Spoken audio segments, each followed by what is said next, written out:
All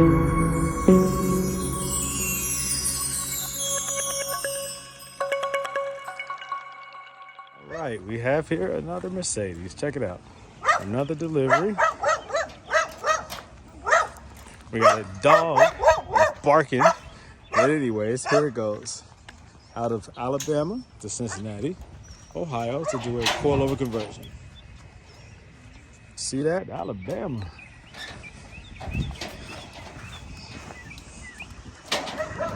This one has the notorious ABC active body control suspension that needs to be replaced with an adjustable coilover suspension.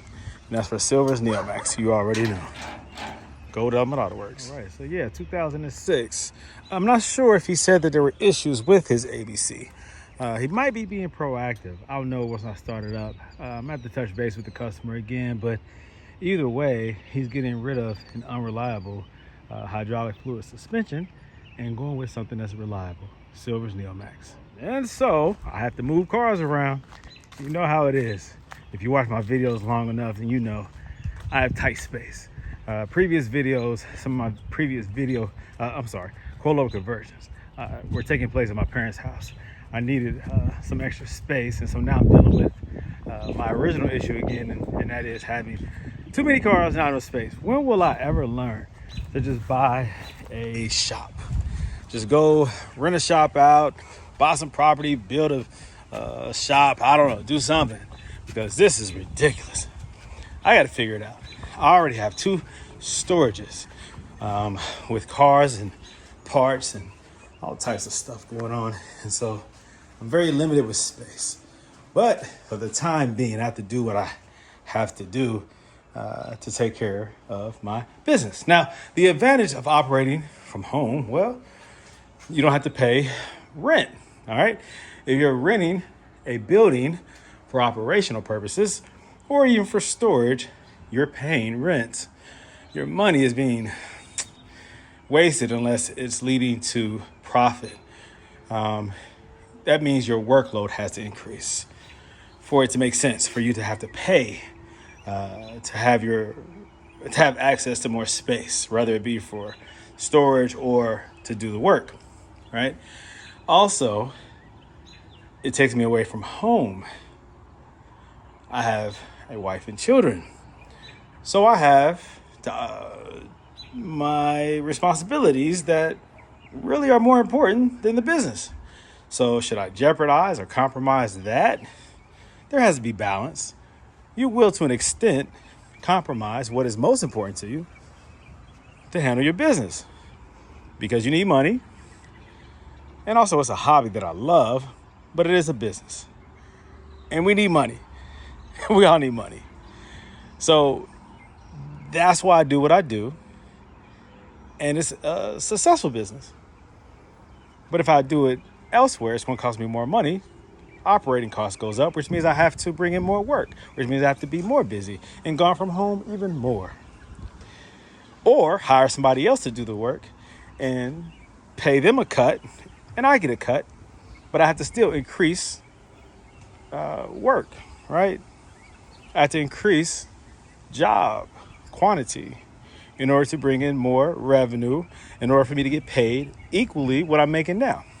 Or I can continue to work from home where I already pay my mortgage and I'm already living here and I'm already here and that garage door opens up at any given time and my kids' heads pop through or my wife comes out. And I'm always here, always available, always accessible, and I'm still able to get the work done with no overhead costs. And I have write-off capabilities, so it helps with tax purposes. Anything that I do related to cars is a write-off because I'm a YouTuber and I operate a business, an LLC. And so when it comes to maintenance, me recording things that I'm doing, maintenance, upgrades, those are all write-offs. This square footage of my operation in my home is a write-off. A percentage based on calculations and ratios of percentages. Yeah, my utility bills, I can write off a portion of that. There's a whole lot you can do when you own a business, when you operate a business, an LLC, a sole proprietor. There's a lot of advantages, tax advantages. Just keep that in mind. So should I rent a build it out? Maybe one day.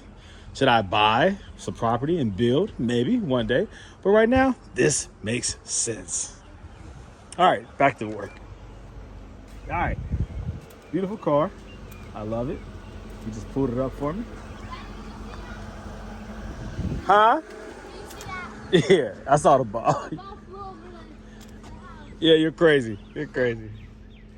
See what I'm saying? My kids are right here. They love it. Oh yeah, everything is perfect, man. Thank you. Yeah, I just didn't want to. I didn't want to leave it. No, that was good, man. Yeah. Thank you very much. So you just. Yeah. Do you have any? All right, I had to pause the video there, man. That was pretty cool. So they wanted to know what it is that I do, and I gave my business card so they can follow me on YouTube. But yeah.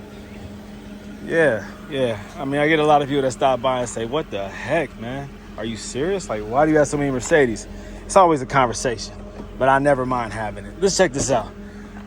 Uh-oh, got a little bit of the mirror tinting, right? Because these are supposed to be like auto dim. When light hits it, if somebody, shoots their bright lights at it, it's supposed to auto dim. If the sun is directly aimed at it, it's supposed to auto dim. And so over time, it's always the driver's side. I think maybe only the driver's side has that feature. Over time, it can start to tint or dim like that, partially dim. Sometimes it goes all kind of like black or whatever. So that's just what it is. Now, he can put like a covering over it, like a glass mirror that fits right on top, double-side tape, or you can pop this out and pop a new one in. Depends on what you want it to. All right, has the charcoal interior, dark gray. Very nice, very clean, and minimal wear to the seat. No holes, and that's good. Passenger seat looks great, of course. Oh, a little note there. Okay. Yeah, all right. So let's check the trunk, make sure the coilovers are there. Nobody stole them. This is a 2006, guys. So it has the antenna mounted on the trunk, which is cool, as well as that. Let's see. All right, silvers, EMS, boom. All right. Here goes the pump. Look at the address. Where'd that come from? Came from me. All right. Let's see here. All right, so the pump, the coilovers. All right, has what he needs. So, got to move some cars around, move the G-Wagon, and what is that in front of it? Oh, the old school 500 SEC. Got to get those out the way so I can get this pulled in. 2006, baby. Okay, all right. So I just backed that car out. I keep the film rolling with me inside the car. I noticed the issue with the shifter. When you try to put it into park, it didn't want to get stuck in neutral. I had to get off of the brake and then get back on the brake, and then it went into park. So there's a little issue then with the either the shifter release from the brake actuator, lever inside the shifter, or whatever that thing is called. That's a common issue. Not that specifically, but there are some symptoms of the lever inside the shifter going bad, it not going into park or not into drive. So that's when it needs some attention. He's aware of it, so no reason to focus on that. Just be careful. Just know that exists. Also, there was some whining noises. It appears that it's coming from that ABC pump.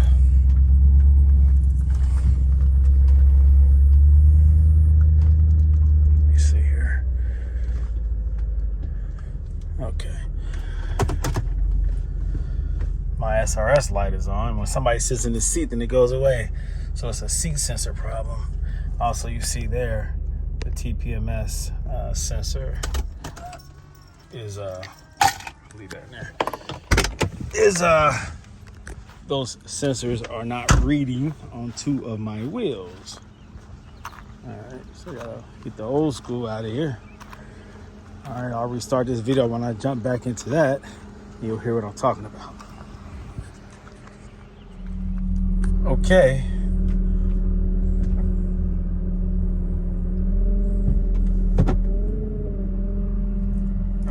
quiet, you can hear it.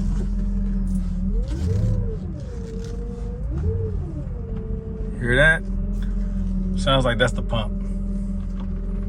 A lot of whining and high-pitched noise.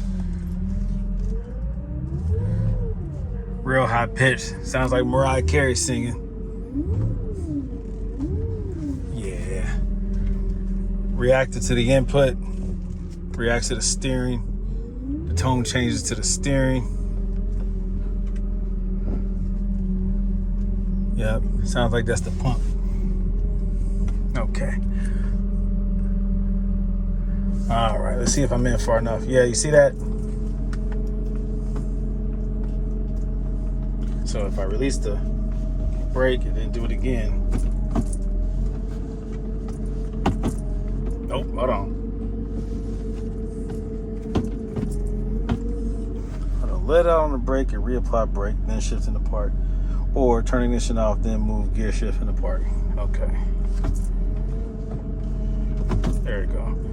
All right, had to let off of the brake and then, so it does some funny stuff. So that's something that it definitely is aware of. That's going to need to address.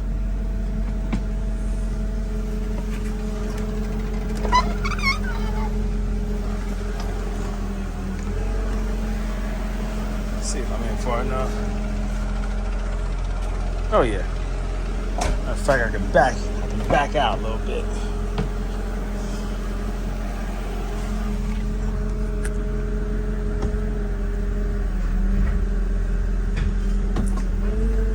All right, that should be good.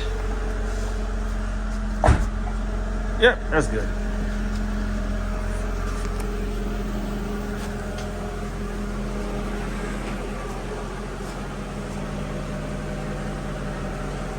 Yeah, I need some more space. I need a garage. I used to pull this out all the time and just use the whole garage, but now it's just, I got too much stuff. Too many cars. Not enough space. Too many cars. Too many cars, right? What do you think, Ash? Everybody asks, like, what does your wife say about that? Oh my God, what does your wife say? What do you say? I'm used to it. She's used to it. So it's crazy. All right, move some stuff back around. All right, so we see here 109,388 miles. I love it. That's average for these cars. This is again a 2006. You find them with super low miles. I've seen them with super high miles. Over 200,000. I mean, you know, it is what it is. These cars are fantastic. These cars will last forever. I was just talking to the shippers. These cars go 300,000 miles. All you have to do is take care of them. They'll go beyond that. These motors are solid. These motors are easy to maintain. The transmissions are easy to maintain. These cars are great cars. The only flaw with the SL is the ABC suspension and the convertible top. The convertible top does not prevent you from driving the car. The car can still rack up 300 to 400,000 miles if you take care of the car. Who cares if the top doesn't work? This car is beautiful with the hard top, with it closed. If you want it to work, then just put the money to maintain it. That's fine. Almost all convertibles have issues with their tops. It's just what it is. If you have a hydraulic one, if you have an electric one, all convertible tops have issues on most cars. All right, this is what it is. This one is just a little bit more high tech. It's the most cool convertible. The fact that it completely encloses, or it's a hard top convertible and it looks like a transformer when it's changing to the convertible, transitioning to the hard top coupe versus the convertible, dropping the top. Crazy. There's nothing else like it, right? The transformation is beautiful. It's a work of art. So if the top doesn't work, so what? The car is awesome. It's beautiful. It does not prevent you from driving the car. But if the suspension fails, that does prevent you from driving the car. And so that's why it is so important that if you are sick and tired of ABC, convert it over to coilovers. That is how you save these cars. I'm very passionate about that because it is a real issue that so many people are dealing with and don't know what to do. There's too many of these beautiful SLs that are sitting on the side of the road, so to speak, in the garages, in the shops, or even in the junkyard because of the ABC suspension. So don't tell me that you are destroying the car by removing ABC. You're saving the car by removing a problematic active body control suspension in favor of a reliable guy. Come on, guys. Cars have been on the road forever on coilovers. These just happen to be adjustable coilovers that you can adjust to the liking, your personal liking, and the handling characteristics that you prefer for your Mercedes. It removes a system that is a problem that prevents you from driving your car safely, right? Because there's been catastrophic failures where cars have lost control because it dropped down suddenly, fluid all over the place. The car has lost traction, it has crashed. I've seen that, I've heard of those stories. The suspension failing, the loud popper bang from the pulsation dampener, the accumulator part exploding, scaring the heck out of you, right?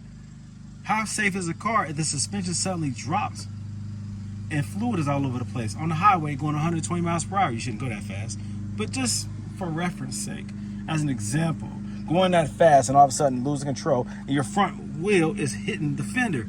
I've seen it where the rear wheel was catching the fender, high speed, built up enough heat, it caught fire and burned their whole rear quarter panel on a Mercedes. This was on a CL because the suspension dropped, ABC suspension. It dropped, failed at a high rate of speed and destroyed the car. It's unsafe. It's unreliable. You tell me that you're destroying a car by going with adjustable coilovers. And prove it. Also proves to me that no sway bars on the normal driving highway or streets is unsafe for a CL or an SL S-Class. Now it's more let me see, it's more understandable on the SL because of the way the SL is made, how low it is, how heavy it is, the way it's designed. This car handles even better than the CL and the S-Class without sway bar. It handles phenomenal. You can't tell me otherwise because I know. I don't care about your theories. I don't care about how long cars have had sway bars. I don't care about any of that crap. I have real life experience. So do the people whose cars I convert. We know. I know for a fact the difference of sway bars and no sway bars on a vehicle. Duh. I mean, every car that you drive, from a cheap Hyundai, Volkswagen, Ford Focus. I'm just naming cars at this point. But cars come with sway bars because they are important regarding safety under extreme conditions. They used to not make cars with sway bars, right? Those are cars sitting at regular height that are heavy and don't have a really advanced suspension. You put sway bars on them, it makes it more, safe under extreme conditions where the car is losing control at a high rate of speed, and so it doesn't easily flip. These cars still flip. Show me cars on the YouTube that have flipped over with sway bars. Sway bars are not a end-all be-all, will not prevent car accidents by themselves. Driving safe, having control, seeing and preparing for the accident before it occurs. These are ways that you drive safely. Sway bars is an added safety feature, but it does not make the car absolutely safe, nor without sway bars does it mean it is unsafe.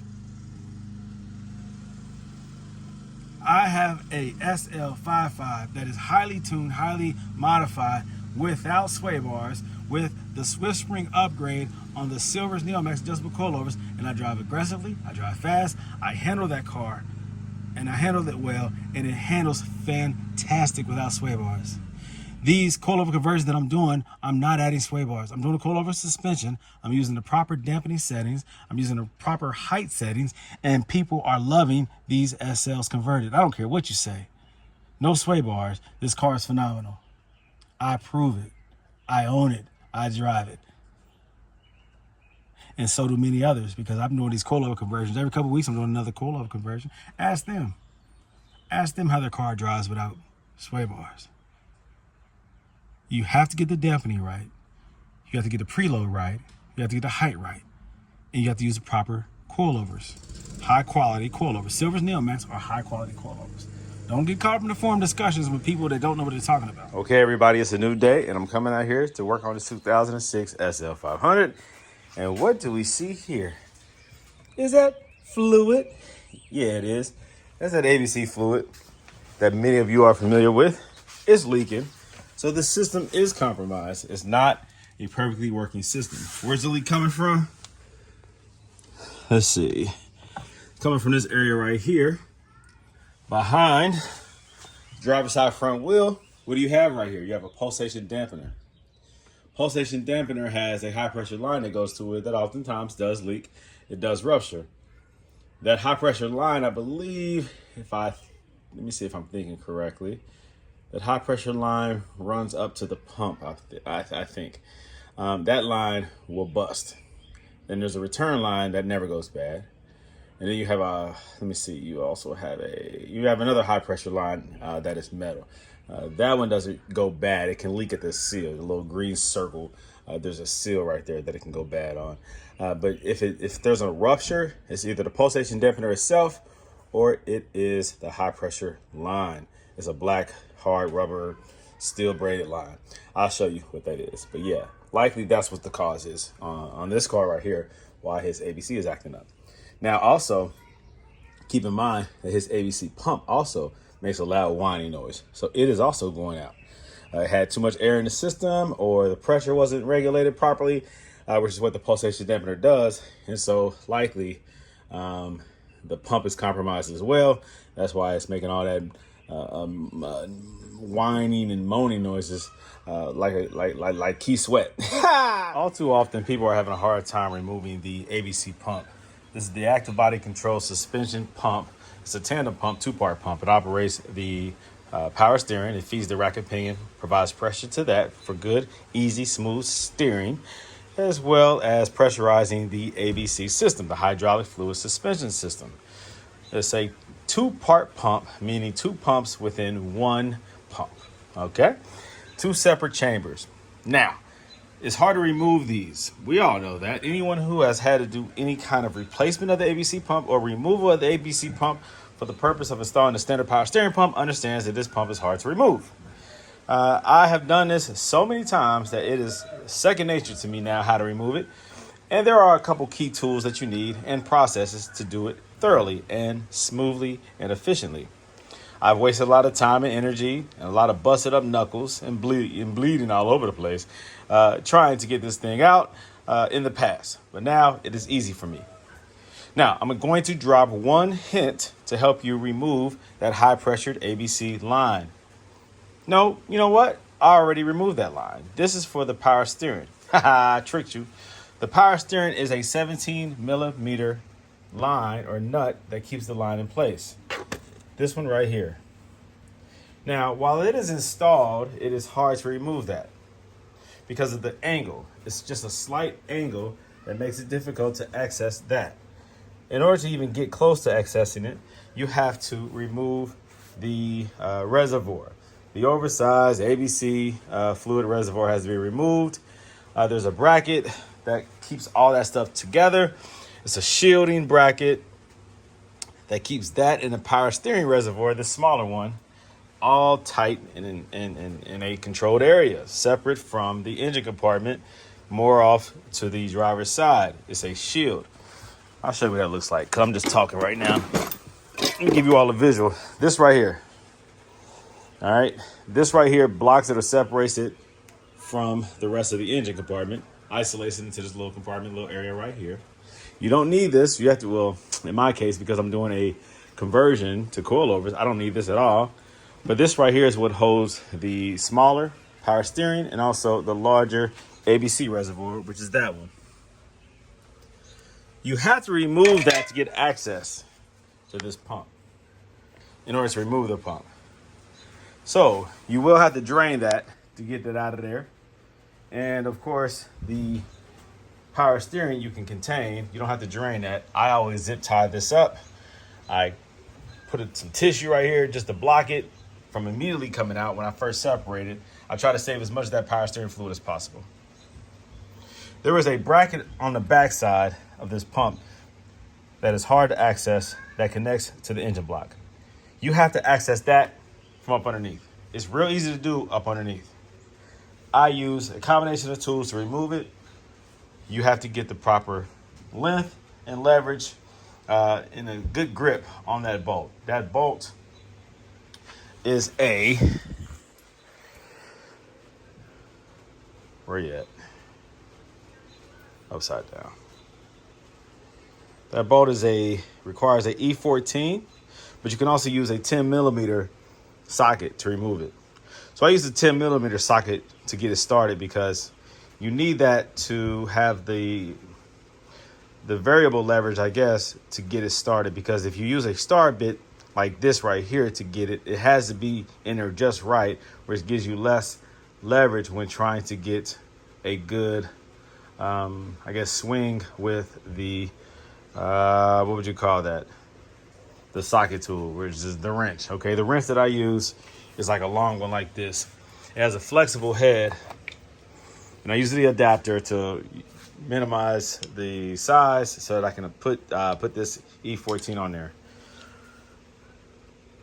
Where's the adapter at? The adapter that I use is this right here.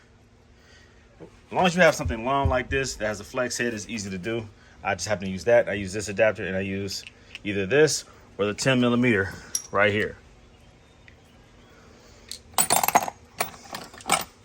I need that. And I get it from up underneath by crawling up under here.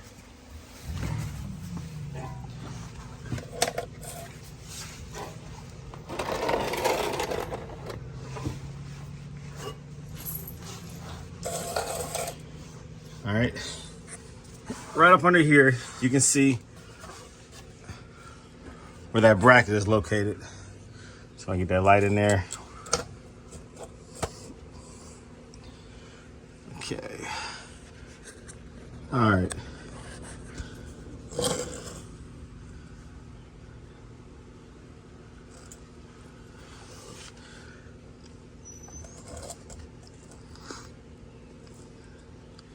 I already removed the bolt, but there is a bracket right there.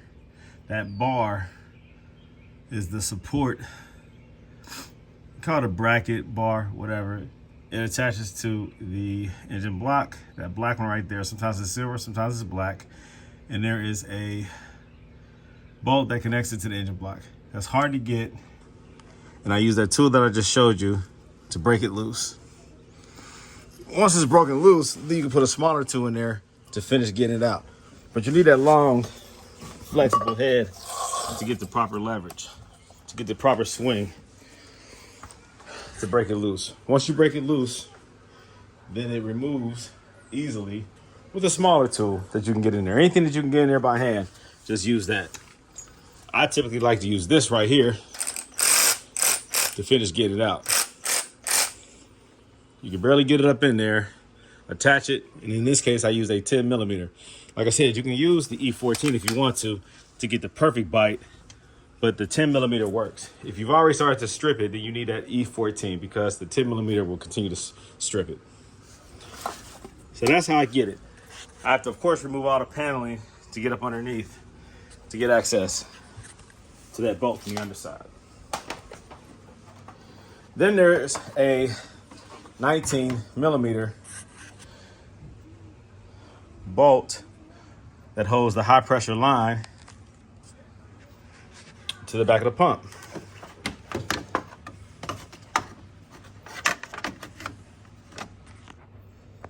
That right there is the high pressure line. It's a metal line that connects to the back of the pump.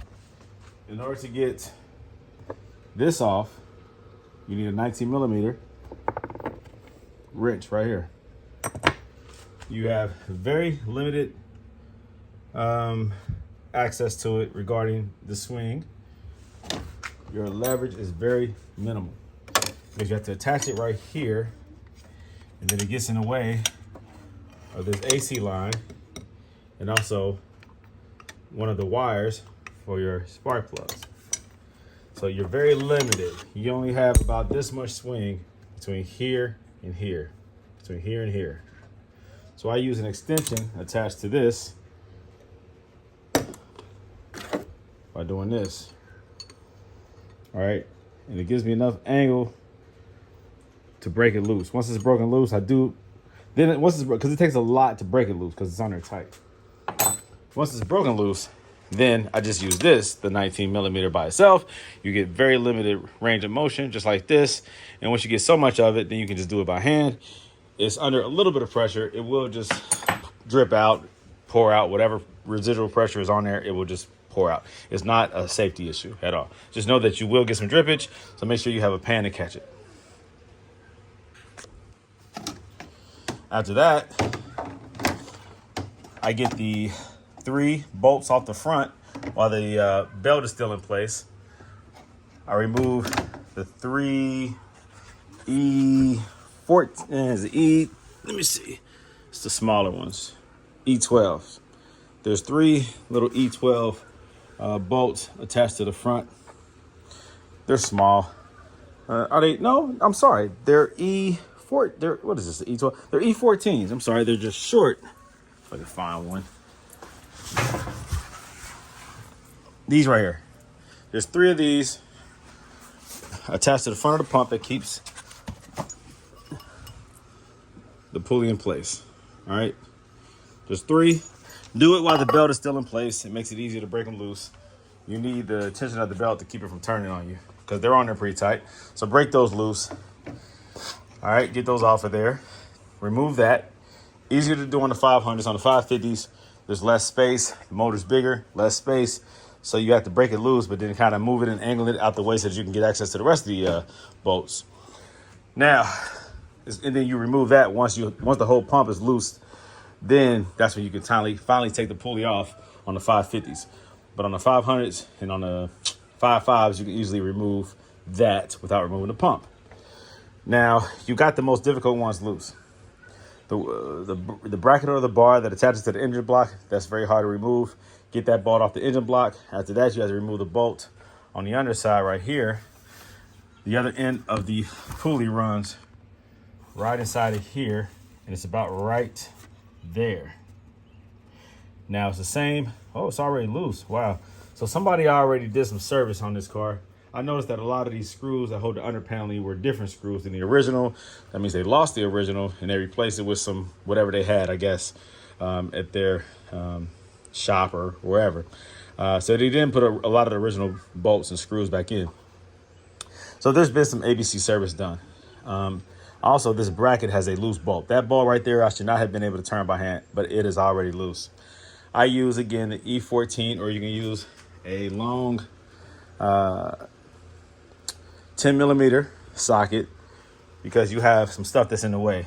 That right there is like blocking a good swing or a good angle. So I use a small one.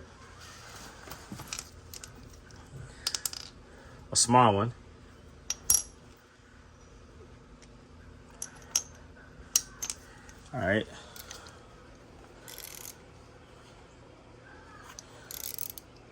All right. And I get that down in here.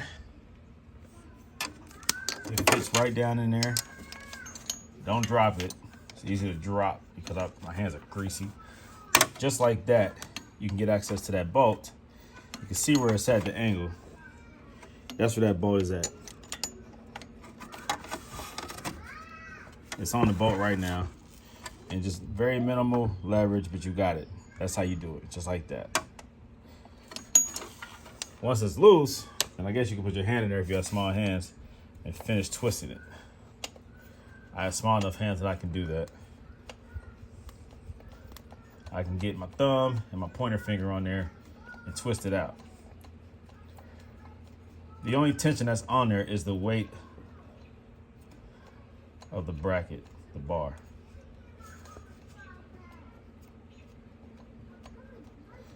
A lot of this is very tedious. You cannot be in a rush. Just take your time. Think through the process. Don't rush it. Think of the easiest way. All right, that dropped. You need a lot of tools. This job requires a lot of different tools. And there goes the bracket. All right. There was also a small, before I did all that, there was a small screw like this that was attached to this that you could see before I got to this point that was holding it down. There was a screw that was going into it at the top right here, attaching that to the pump. Or right here. You have to remove that, right, before you remove the screw that runs through there onto the pump. So just, it's like little stuff that you have to just pay attention to and remove before you can do the major bolts. So that's easy. Let me see. So that's gone. That's gone. I still have 2 bolts in the front. Boom. Can you see them? There's another one of those that requires the E14 or 10 millimeter. And then there's another one in the front of it that secures it. You can see it right there. All right. That secures it from the front. You have two of those bolts. In the back, the last bolt that I have attaching the pump to the engine block is a 13 millimeter nut. All right. There is a stud that runs through that runs off the back of the pump, and there's a 13 millimeter nut that secures it to the engine block. Some people try to force this out, not realizing that stud is there with the 13 millimeter socket, 13 millimeter nut, and they can break the engine block. That little piece that protrudes out the engine block, the weight of that, and if you're trying to force it out, it can crack it or break it. You don't want to do that because it limits what you need. Because you need certain things to install the new aftermarket power steering pump. There's 2 access points or 2 ways to attach it in the rear. You need to make sure that you don't break that. All right, because that eliminates your options regarding the 3-point connection. Because you're going to connect the new power steering pump, 2 in the front, 1 in the back. All right. And I run a bolt in the back on the new power steering pump to secure it, and 2 bolts in the front. You're going to reuse a lot of this hardware that you're removing, right? Just keep that in mind. Now, usually what I do is I wait to remove that 17 millimeter high pressure power steering line. Once I have the pump removed, then I can angle it. I have more leverage. I can turn it this way, easier access to that 17 millimeter. A lot of people try to remove that 17 millimeter and they wind up stripping it because of the funky angle. Because it's like right here. It's not straight up and down, it's right here. So if you use just a straight wrench, you're very limited. It's going to keep slipping and it's going to wind up stripping that. You can't do that because you need to reuse that line on your new power steering pump. So instead of just using something basic like this to try to get in there, which is straight, all right, instead of using this and look at the angle and trying to break it loose and then you're limited, I like to use, where'd you go? This one right here. It's a flex head. It's made for lines and pipes. And once you get it on here, you can flex the head and make sure it's turned the right way. All right, so it allows you to attach it. This is a 17 millimeter, guys. I sell this on my website too because it's so useful with the early ABC system that requires 17 millimeter for these lines and also the lines that are on the valve blocks. If you're removing valve blocks, this flex head is so beneficial, and it's a pipe style socket. It's hard to connect this with one hand. It's hard to do any work with one hand when you have the other hand controlling the daggone camera. But hold on. All right, turn the wrong way. All right, make sure that you put the wrench on. It only goes on once it's on here because it's a pipe style.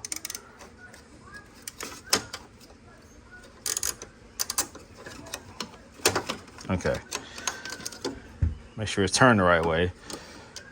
I would usually check that first, but I'm using one hand, so. All right. So once it's on there, dang, I did have it the right way. Come on, B. Tripping. All right. Hold on, man. I need 2 hands. Golly. All right, it's on there. It's a ratchet. It's a ratcheting. Daggone it, see? All right, so it's on there now, right? So that allows you to angle it because it is a flexible head. You can turn it to break it loose.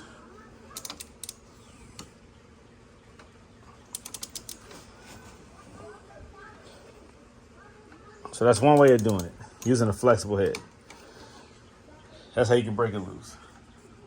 The other way, like I said, is to remove all the other bolts and then use either that or a standard style 17 millimeter wrench to break it loose. The key is not stripping that nut. You need that line again. So don't strip that nut. You need it. Okay, so do everything that you can. whatever tool you have at your disposal, use it to make sure you don't strip that nut. All right. So that one worked to loosen it. Now I can remove it all together or just finish taking it off once I get the pump removed, because there is a little bit of tension on there. Just, oh, there it goes. All right. So if you feel like totally removing it, that's fine. You just push it off to the side. If you do that, that will give you more angle, I guess, more room when you decide to, when you get to the point of removing the pump. I need a little bit more grip. I'm using this rag instead of bare hands. I should be using gloves right now, but I got started without them. I don't mind breaking a nail every so often and get my fingers dirty. I have mechanic hands, boy, I tell you. It's funny because I go from mechanic to the other side of the business, and then my personal self, my personal life, I carry myself very clean and sophisticated to the point where some people don't even think I'm a mechanic. They think I'm paying somebody to do this. They don't even believe that I'm doing it myself. It's funny, right? Because I clean up well, as they say. They're like, yeah, right. Yeah, I can't even imagine you up under a car getting dirty. Ha! I laugh. Like, you have no idea who I am. I guess a lot of mechanics are just like dirty all the time. I don't know if you're that type of mechanic, but I try to take good care of myself physically. Make sure I always smell good. I don't smell like motor oil. Because I take showers, I use deodorant, I use cologne. Anyways, all right, so, okay. All right, so that's gone. Now I have to just remove that bolt and the bolt down there. Now to remove the bolt down there, you have to use a long 17 millimeter, a long socket. No, 17 millimeter with a long wrench. This, some people use a cheater bar, whatever. The tensioner pulley, you got to pull that back to get access to that bolt that holds the pump, that keeps the pump in place. Now this is again on the 500. The 550s, you have access without pulling back the pulley, the tensioner pulleys, to get access to that lower bolt. But in this case, you have to use a long wrench with a 17 millimeter socket. Pull the tension back, and then break. Pull the tension back, and then break that bolt loose. Now you have to have all your tools right here and be prepared to do that, right? So I used a couple different tools. Let's see. Sometimes I can break it loose with a shorty because it's tight down there, or I'll use a longer one with a longer socket. But I put this one up here just in case, because you don't want to get, you have to hold that tension back while you're doing it. And once you start backing that screw out, it's easy to get stuck in a stuck position where, oh crap, if I let this go, that tensioner, that pulley is going to hit that bolt, which is going to put pressure on that bolt. It's going to be impossible to get it out. You have to keep pressure on the tensioner pulley so that you can clear the bolt out. So I try to use like several different tools and ways to do it, just in case I get stuck and I can't finish getting it out. So I have to have my tools ready for the removal.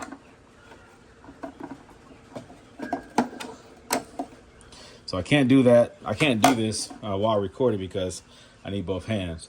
But I try to break that loose and then get it out of there. If I can't get it out by hand, then I try to use my tools. And I even try to use this one just to quickly get it out because it's tight down there. And while working, especially on this side, be careful. This line right here, I've had an issue before where it has broken right here. This coolant line. It flexes, there's you can play around with it, but don't play around with it so much because this is old plastic and it can break, and then you got to order a new reservoir if it breaks at the wrong spot, or a new line if it breaks somewhere else. So just be careful. All right, so I'm going ahead and stop recording so that I can get that lower bolt loose and out of the way. I need two hands. All right, that's the bolt right there, though. That bolt right there. That's the one you got to remove. You see how that pulley is in the way right there. So you got to pull that back, remove the belt, pull that back to get access to it. So after pulling this back and it clears, I break the bolt loose. I use this with this extension, with this socket. Broke it loose by hand, it was very tight. And then I stick this right here on this at this angle right here, down in there. And then I finish the job off with this. Because this spins a lot faster than if I did it by hand. And also this bolt is very long. All right, so after you break it loose, then you have to try to socket it out by hand, remove it, cranking it, whatever. And it gets hard because this thing is so long, and so it's in there probably threaded. About this much of it is threaded in there. And so once it breaks loose, you're constantly trying to spin that thing out, and it takes forever. Even if you just use the socket and try to twist it out like this, it just takes forever. So I use this tool right here to get it out, to just make it a lot quicker. Because again, in my case, my left hand, and I guess in anyone's case, your left hand is applying tension to the tensioner pulley, pulling it out the way. And with your right hand, you're trying to finish getting that bolt out of there. It takes forever to get that bolt out. So I use this tool right here to speed it up. Coming in at this angle, there's plenty of room. Use that tool with an extended socket, and it comes right out. Now it's just a matter of getting the top bolt out and then the 13 millimeter out the back. Now, while the pump now has tension, 2-point tension from the top bolt and also the rear 13 millimeter nut, I probably should get the nut out first because there is tension in the front. So the nut might be easier to break loose and spin out. You gotta understand that this pump is very heavy. And so the whole point of systematically removing certain nuts and the bolts is to do it while there is pressure to break it loose and then free spin it out. While the pump is being kept in place elsewhere. When all the pressure is left on the bolt that you're removing or the nut that you're removing, it makes it harder to remove it because there's tension on it. Because the weight of the pump applies a lot of pressure or tension onto that supporting nut or bolt. So I try to do it so that these nuts and bolts spin freely, easily to remove. It increases the expediency of the removal. You're able to do it faster, easier, quicker. But when you don't know the system, like the processes, then everything is that much more harder and difficult. Bolts remove easily when you do it in a systematic way. Does that make sense? I'm trying to explain it, but from a mechanical perspective, it makes sense. I'll tell you what, it's hard to record your thinking process. It's hard to record the actual hands-on process. Trying to do both, like trying to be a mechanic and also trying to be a videographer is very tough. So bear with me, guys. It's tough. All right, anyways, you need a 13 millimeter socket right here to break that, to get access to that bolt and to break it loose. It's hard to see it. It's very hard to see it. You might not be able to see it. I'm gonna try. Okay, I'm gonna shine this light back here, right?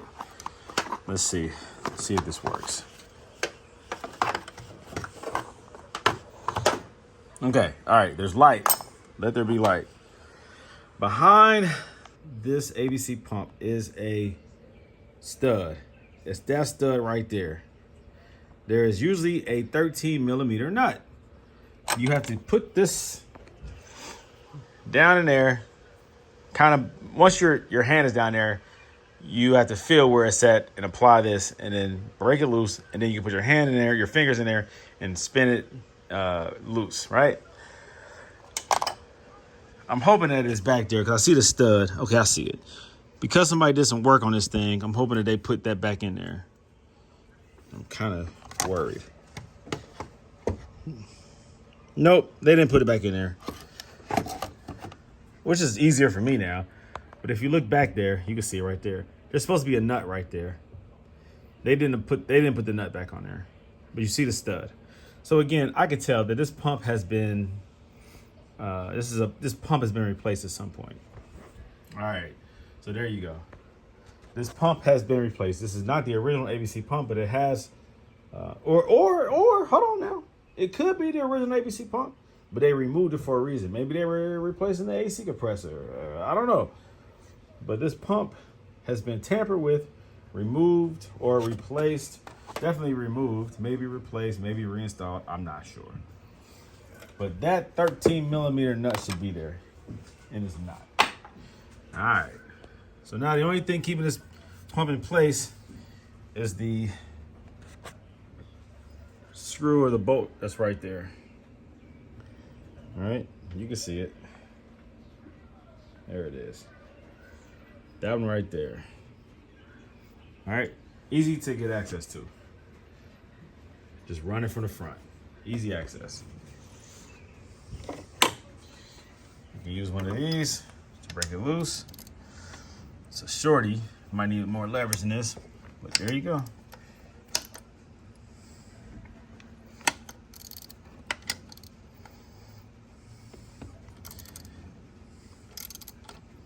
The whole pump shifted a little bit once I loosened it up, so there was a lot of tension on there. Be careful when reapplying these bolts. Don't over tighten them. Make sure they're tight, but don't over tighten them. Especially that bottom bolt. I've seen many cases where it has stripped. You're trying to over tighten it.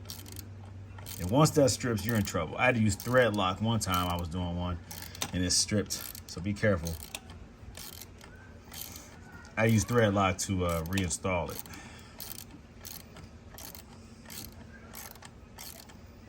So be careful. All right, I can finish getting it out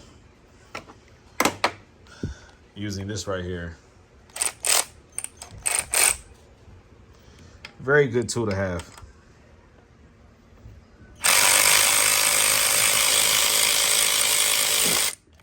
There you go.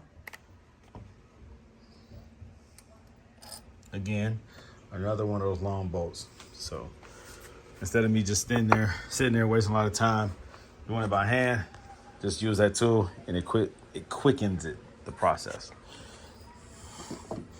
All right, so there's nothing now holding the pump in place. Pump removal, just manipulate the pump, turn it, twist it, whatever. It's heavy, keep that in mind, and get it out of there. All right, that's how you remove it. That is the easiest way to do it. The way that I just showed you is the most efficient way to get that pump out of here. For me, hopefully for you too. So hopefully that can help you through the process. Okay, so this coilover job is complete. I went on ahead and just focused on getting the job done instead of making the detailed video content. Don't worry, I have a whole like 2-3 hour video that I have not posted yet that has all the details and specs of the process. Not this car, but another one that I did a few months back. I just haven't posted that video yet, trying to figure out how to monetize off of that video because it's so detailed. But this right here is just a quick general summary of another coilover conversion. Coilovers have been removed. All the ABC lines have been removed. About 90% of them. Whatever cannot be removed through the subframe was just cut. And along the driver's side engine compartment behind the shield, that was just cut. But everything else, the valve blocks, pulsation dampener, all that has been removed. Shaved about 200 or 300 pounds off of the weight of the vehicle by removing all the excessive ABC suspension components. Now, it is the standard power steering pump, silvers, adjustable, Neomax coilovers are installed. Now, when I first got this car in my possession, I heard the noticeable whine that I thought was caused by the ABC pump. But I believe it is something else. I believe it is the maybe transmission. It's a noticeable, audible. See if you can hear it. It's not transmission. I don't know what that is.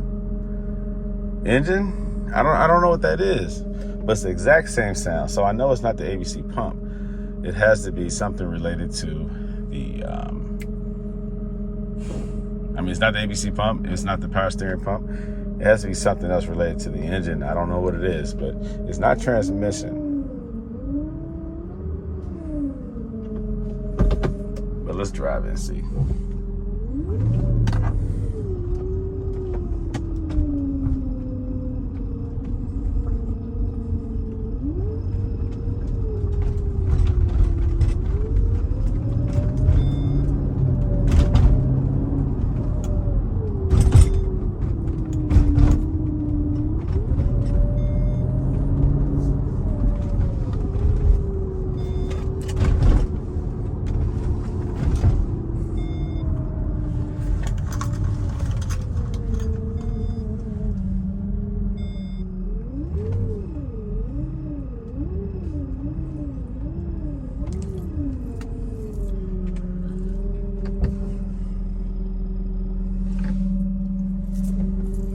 I've heard this sound before, I just can't place it.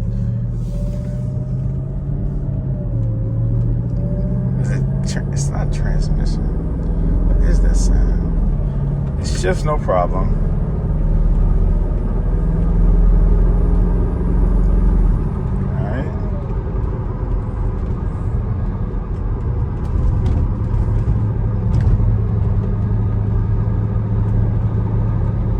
All right, right now I have it at 21 in the front, 17 in the rear.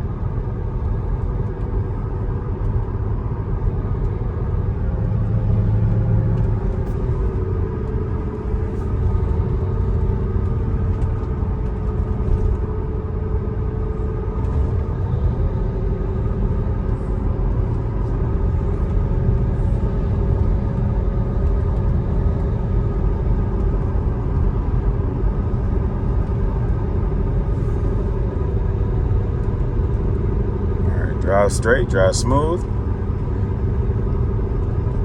I've made this point many times before that when you do a coilover conversion, you do not need alignment afterwards. The only time you need alignment is if it needed alignment before the coilover conversion, or if you went excessively low or ridiculously high, which nobody does. So your alignment is not altered by converting over to coilover.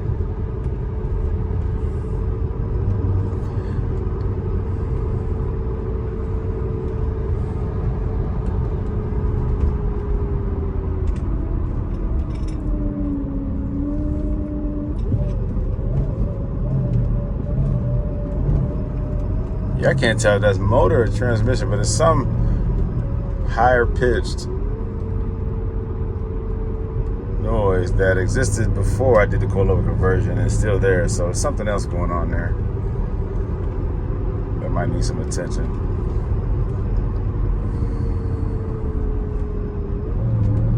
But the car drives and handles very good. No doubt about that.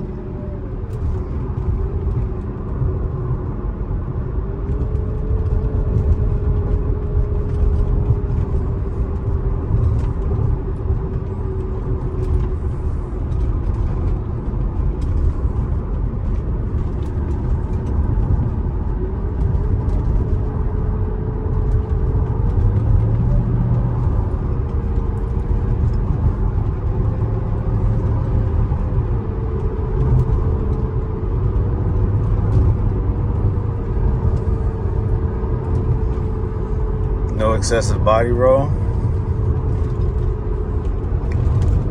Car feels really good around this corner. Feels real good.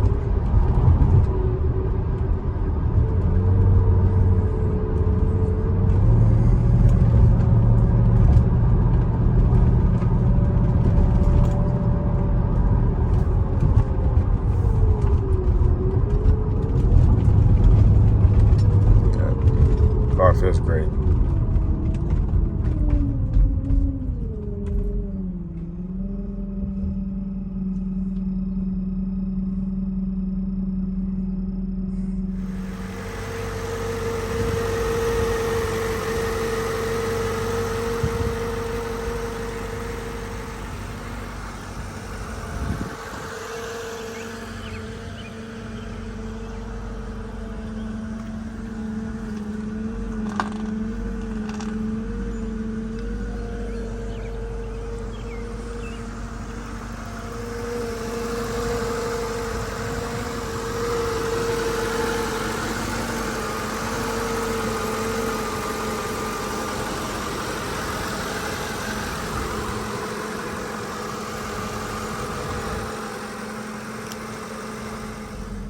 Okay, do you guys hear this?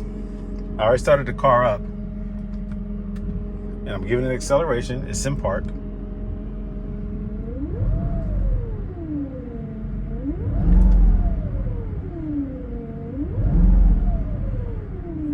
What is that? What is that sound? So this is on a coilover conversion that I just did on this Mercedes, this SL500. And I removed the ABC pump and I installed a standard power steering pump. Now, I thought that it was the ABC pump because it made a similar noise before the coilover installation. So by pulling the ABC pump out, I thought that it would eliminate this tone. And I installed a standard power steering pump thinking that it was the ABC pump, the tandem pump. But it's not. How do I know? Well, because I just removed the ABC pump, the standard power steering pump that I installed, and I installed another brand new standard power steering pump, and it's still doing it. Now, I know what a bad pump sounds like. Not only is there usually dead spots, but there's usually moaning, and you can feel the friction in the steering wheel. But that's not the case here. It moves freely. The tone does change, but that also is because the pulley system, there's a draw and there's resistance when you're steering. Even though the power steering pump reduces resistance, and that's called power steering, there's still resistance or drag on the pulley system. Now also, when you accelerate, the pulley system increases, but not only does the pulley system increase, the RPMs rev up, and I think also whatever feeds into the transmission also increases. The turbines, I'm not sure. But what I'm trying to say is it's not the power steering pump. What is it? There is something causing a high-pitched tone or noise that is harmonious with the acceleration.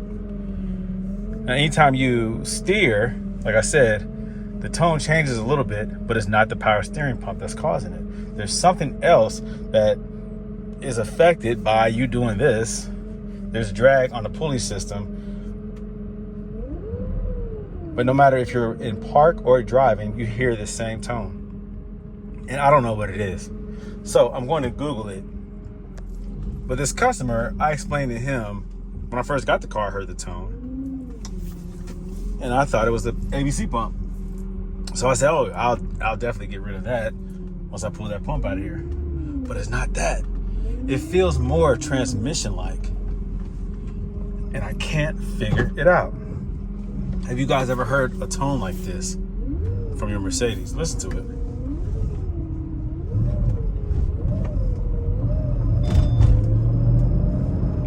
It's always there. And I have no idea what it is.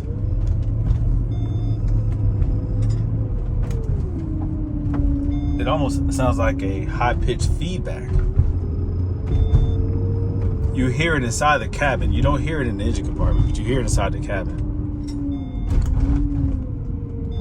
Loud and clear.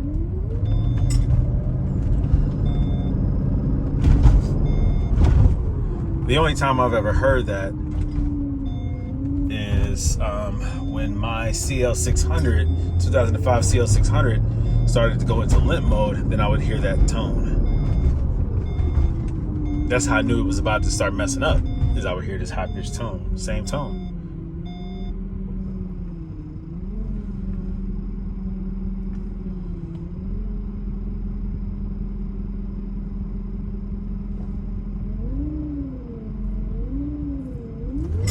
I don't know what that is, man.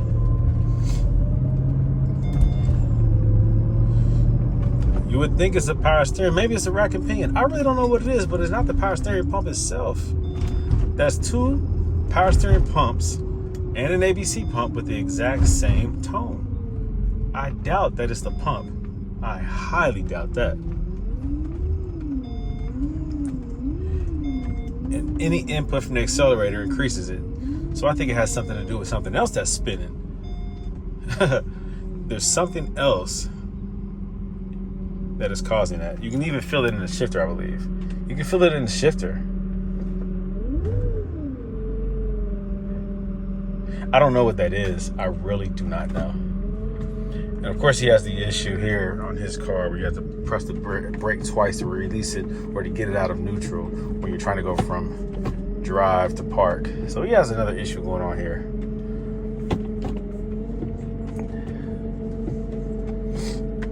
It says here, if the car does not go into park, do one of these two. Let out on the brake and reapply brake, then shift into park, or turn the ignition off, then move gear, shift into park. Because this isn't working. I'm gonna get off of the brake and it's not going.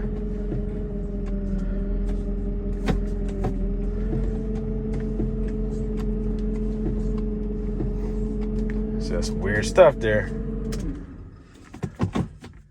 Yeah. weird. I don't know what it is, guys. I don't know. If you have any ideas or clues, let me know. But it's not the power steering pump, that's for sure. It's weird, man. It's weird. It's something up front, or it's something with the engine, or something with the transmission. I don't know. I can't figure it out. Ah, well. All right, so what else in the drivetrain can cause this kind of whine? I can't figure it out. I swear I can't figure it out. It's something in the drivetrain. It reacts to input. It's in harmony with the accelerator. At higher speeds, the sound is still there. It's at a higher octave, but it's still there. The tone is just, it changes, but it's still there.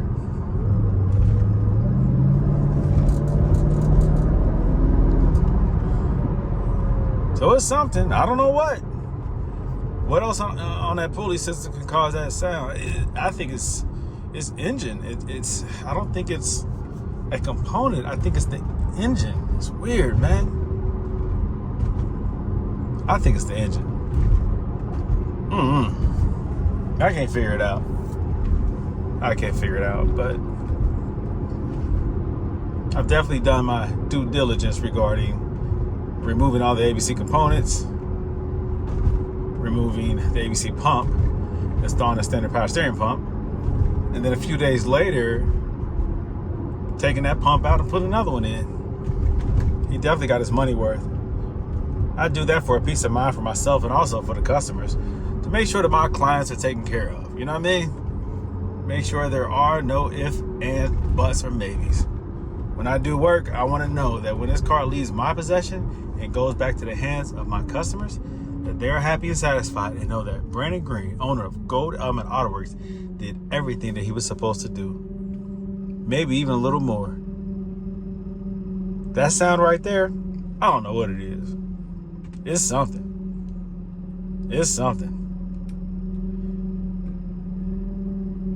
I don't know. If you know, let me know, because I don't know. And the owner of this vehicle doesn't know what it is. It's a new one for me. I swear it is. I don't know. And low idle. I mean, I feel it all in here. That's why I said transmission. I don't know what it is, but I feel it. I feel it in the vibration of the car.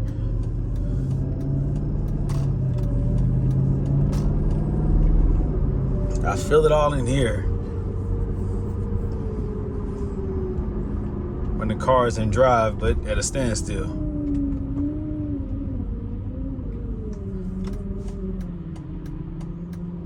I need a Mercedes expert to help me out with this one.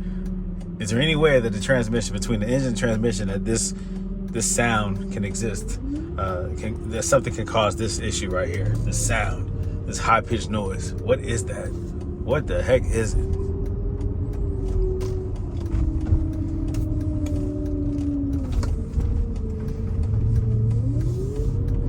Man, it almost sounds like bad grounding and feedback through the audio system, but I know it's not that. I just don't know what it is. I don't know. Nice car, though. Only 109,000 miles. Just can't figure out what that is, though. Oh, and then this issue right here is really, really finicky. Yeah, that's weird, man. That's weird.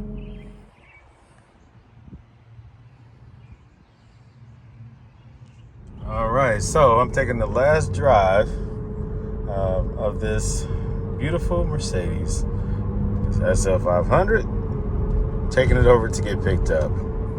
There was another address that I was using for some of my previous jobs. It was my parents' house, and somehow the shipper got the wrong address.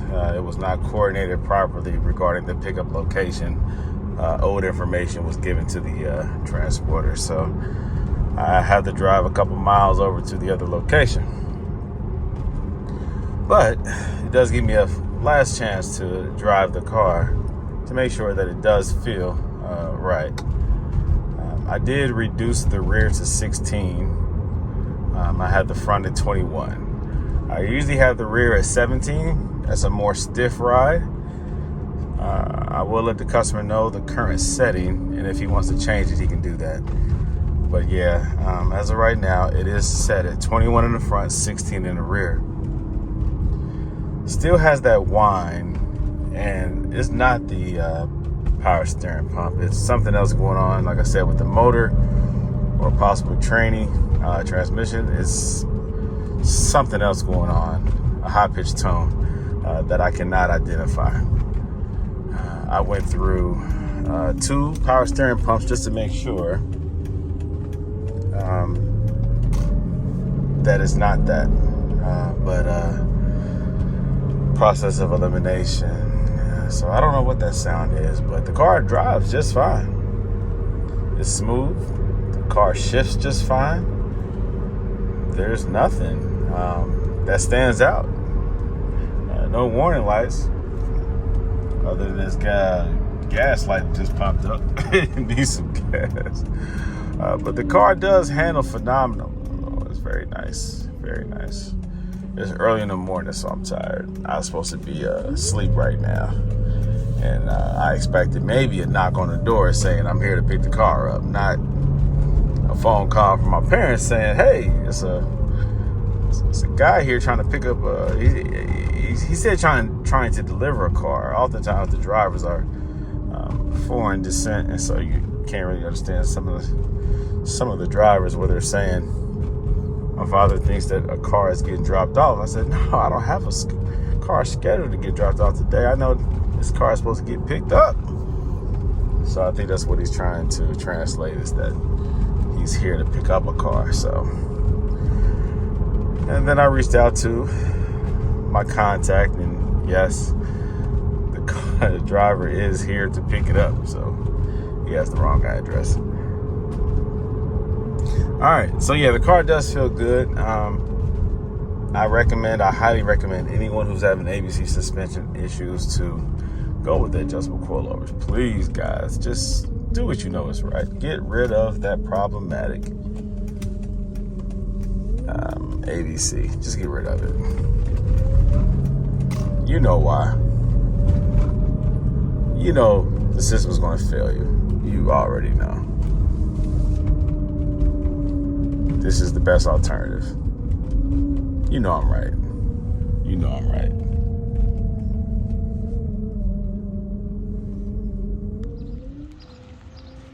Alrighty.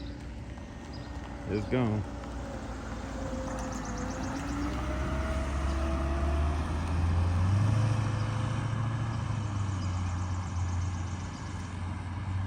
That's the driver taking it back up to his truck to load it up.